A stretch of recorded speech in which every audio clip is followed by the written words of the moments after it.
എല്ലാവർക്കും നിഷാസ് ലൈഫ് സ്റ്റൈലിലേക്ക് സ്വാഗതം. അപ്പോൾ ഞാനൊരു പുതിയ വീഡിയോയിലോട്ട് പോവുകയാണ്. ഒരു ചെറിയ ട്രാവൽ വീഡിയോ ആണ് ഇന്ന് ഞാൻ നിങ്ങളിലൂടെ ഷെയർ ചെയ്യുന്നത്. അതായത് ഒരു ക്ഷേത്ര ദർശനമാണ്.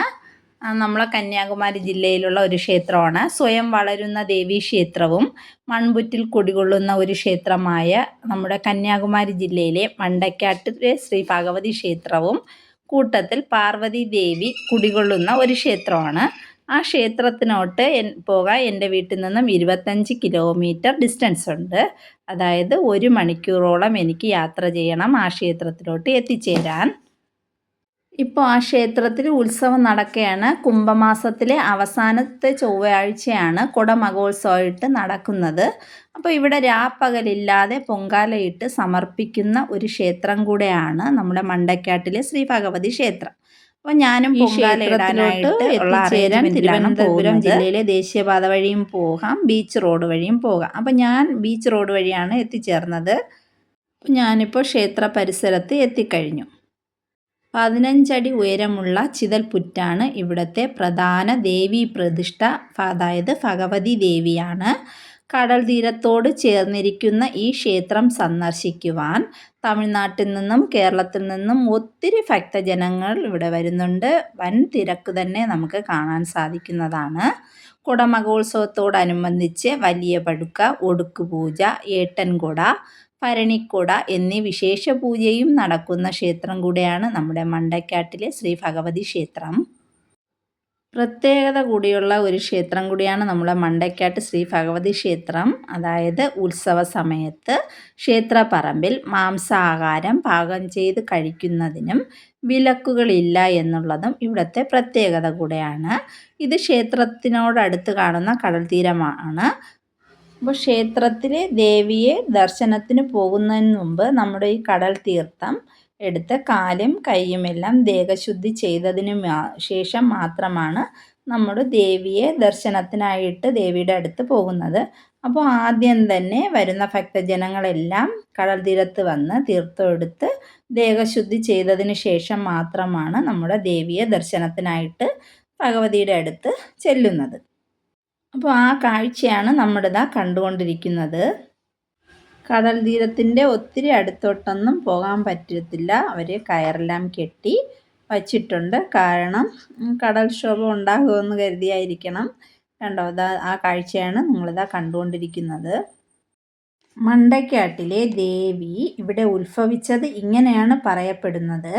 ഇരണിയൽ മുതലായ പ്രദേശങ്ങളിൽ കന്നുകാലികൾ മേയ്ക്കുന്ന പുലയർ മുതലായർക്ക് കട്ടയടി എന്നൊരു കളി ഉണ്ടായിരുന്നു. അത് ഏകദേശം പന്തുകളി പോലെ തന്നെയാണ്. പന്തിനു പകരം ഉപയോഗിക്കുന്നത് പനം തേങ്ങ അല്ലെങ്കിൽ കരിമ്പനയുടെ കായയാണ്.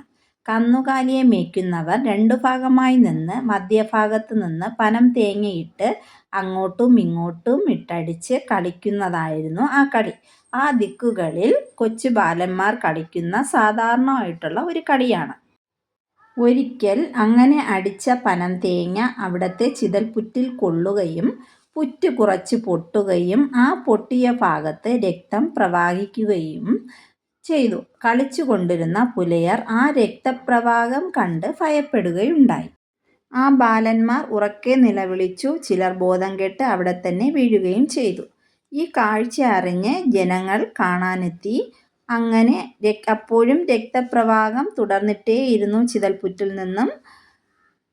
ആ കാഴ്ച കാണാനെത്തിയ ഒരു മനുഷ്യ ശരീരത്തിൽ അമ്മയുടെ ഭൂതം ദേഹത്തിലോട്ട് പ്രവേശിക്കുകയും അയാൾ തുള്ളിപ്പറയുകയും ചെയ്തു. ഈ പുറ്റ് സാക്ഷാൽ അമ്മൻ്റെ വിഗ്രഹമാണെന്നും പുറ്റ് രൂപത്തിൽ അമ്മ ഉത്ഭവിച്ചതെന്നും ആ പുറ്റ് ഭദ്രകാളി തന്നെയെന്നും ഭദ്രകാളി ദേവിയെ പൂജിക്കുകയും പ്രാർത്ഥിക്കുകയും വന്ദിക്കുകയും ചെയ്താൽ മനുഷ്യർക്ക് സകല അഭീഷ്ടങ്ങളും സിദ്ധിക്കുമെന്ന് അദ്ദേഹം പ്രവചിക്കുകയുണ്ടായി. 15 അടി ഉയരമുള്ള ചിതൽപുറ്റാണ് ഇവിടുത്തെ പ്രധാന ദേവി പ്രതിഷ്ഠ. സ്വയം വളരുന്ന ഒരു ദേവി കൂടെയാണ് നമ്മുടെ മണ്ടക്കാട്ടിലെ ശ്രീ ഭഗവതി ദേവി. വർഷാവർഷം ഒരു നെല്ലിൻ്റെ വലിപ്പത്തോളം ദേവി വളർന്നിട്ടേയിരിക്കുന്ന ഒരു ദേവി കൂടെയാണ്. കൂട്ടത്തിൽ പാർവതി ദേവിയായിട്ടും ഇവിടെ ദേവി കുടികൊള്ളുന്നു. കുടമഹോത്സവത്തോടനുബന്ധിച്ച് ഒത്തിരി പൂജകൾ ഇവിടെ നടക്കുന്നുണ്ട്. വലിയ പടുക്ക, ഒടുക്കുപൂജ, ഏട്ടൻകൊടൈ, ഭരണിക്കൊടൈ എന്നീ വിശേഷ പൂജയും നടക്കുന്ന ഒരു പ്രത്യേകത കൂടിയ ക്ഷേത്രമാണ് നമ്മുടെ മണ്ടക്കാട്ടിലെ ശ്രീ ഭഗവതി ക്ഷേത്രം. പ്രധാനപ്പെട്ട ഒരു വഴിപാടാണ് നമ്മുടെ പൊങ്കാല.